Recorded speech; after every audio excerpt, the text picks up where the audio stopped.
In Tom Mulcair, CTV News political commentator for us. So, Tom, I know you were listening in on that as well. A couple of things I want to bring up, but I guess to begin with is the easing of some restrictions for retirement homes and the long-term care facilities. They're allowing, in a graduated basis, from what I'm given to understand, that people will not be banned from visiting in certain cases, which is pretty big news. Meaning caregivers can go into some of these facilities. What do you make of that? Well, it's a step in the right direction because some of the very strict rules that have been laid down simply weren't producing results where they had to. That's why Quebec has had one of the worst records in the world in terms of these long-term care centers for seniors. It's absolutely abysmal what's taking place. We're talking thousands of deaths once the Grim Reaper has finished going through. So in the other centers, which tend to be the smaller private ones, the rules have been just as strict in terms of getting to see your family. But as the Premier correctly pointed out, it's not just a question of physical health, it's also a question of mental health. And sometimes the journalists do such a good job. There were cases that were brought to the fore in the past few days that made no sense. They allowed people to go in when somebody was at the very end of their life. And it turned out that there was one fellow who got to see his mom because they had decided that she was at the very end of her life. He went in, he saw her, and then they said, oh, looks like she's going to pull through. You can't come and see her anymore. So that made so little sense. There was an uproar in the population, and the Premier was addressing that specifically when he started today. We do have a minister, Margaret Blais, who accompanied the Premier today. She's outstanding. She quit the Liberals over this issue because they were the ones who brought in a lot of the changes to these long-term care centers that have made them the hellholes that they are today. But across the province, people are very concerned because they have got such a bad record in these centers. People are saying, well, does it really make any sense to be opening up?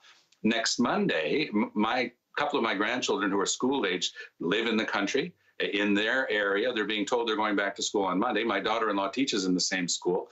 And so everybody's quite nervous as they look at this situation. They're going to follow all the rules. But the Premier went out of his way to describe in great detail what herd immunity was.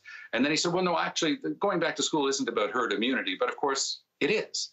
So Quebecers are still scratching their heads on some part of this. As I say, the record itself is not that good that it would, on any objective basis, allow Quebec to be one of the first places to be opening up. And yet yesterday, lots of small businesses outside of Montreal. Montreal itself has got such high numbers, they can't even think of it for now. In fact, they're stalling the opening of businesses in Montreal. But outside of Montreal, the 4 million people who live other places in Quebec, they've seen all their local stores opening up. But we'll see what that does in terms of the measurables. The biggest problem, Bev, is that Quebec has been going with dates. We'll decide that this is the date instead of going like other provinces with the data.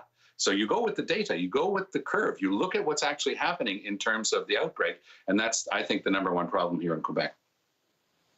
Well, and some of those problems, as you highlighted, I mean, in terms of Montreal hospitals, some being over capacity was the reason given in part as to why he was rolling back some of these opening plans. Let me ask you about that on top of the fact that today he was talking about a severe, shortage of staff in terms of health workers, up to, and I believe over 11,200 they're missing because they're absent for one reason or another. They either have the disease, they don't want to get it, they're staying away from work. That's a pretty severe shortage, especially in the Montreal area, and those are province-wide, but in Montreal area where hospitals are really full.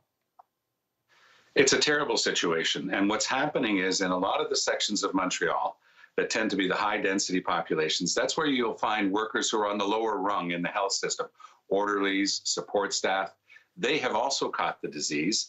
The Premier was talking today about the importance of full-time jobs. The reason that he's talking about that is many of these people were working at 2, 3, and 4, and even more centers. They were going around to different ones to come together with a full paycheck at the end of the month. Dr. Bonnie Henry in British Columbia came up with the smartest rule that Ontario imitated, which is you can't work in more than one of these places. There's front page news this week in Quebec giving chapter and verse at the top seniors residence, which is connected to the University of Montreal, how COVID-19 propagated there because people were traveling from one center to the other. So these are things that should have been learned. Best practices should have been shared and followed, but there was no central clearinghouse for any of this. Every province was left to their own devices. Some of them get A+ in their copybooks, like British Columbia. Some of them on that issue get a big F, which is Quebec's case with regard to these long-term care centers. Well, I'm not sure that you got a chance to listen to the Ontario Premier in his daily update, but I wanted to get your opinion on this as well. So he went after the medical officers of health in that province for a lack of testing. That they're not where they. I mean, they had 17,000 tests yesterday, but that's they're up and down, and they're not where they want to be. The Premier says we shouldn't have 34 medical officers of health in this province. It's difficult to maintain, and it's not the same way that other provinces operate, which is again going to the patchwork of troubles across the country. Yep. And you're much better off with one Dr. Bonnie Henry, as BC has, actually making rules. When she speaks, when she says this is from now on the rule, that's actually enforceable law. They don't even have to wait for it to be lawyered up and printed.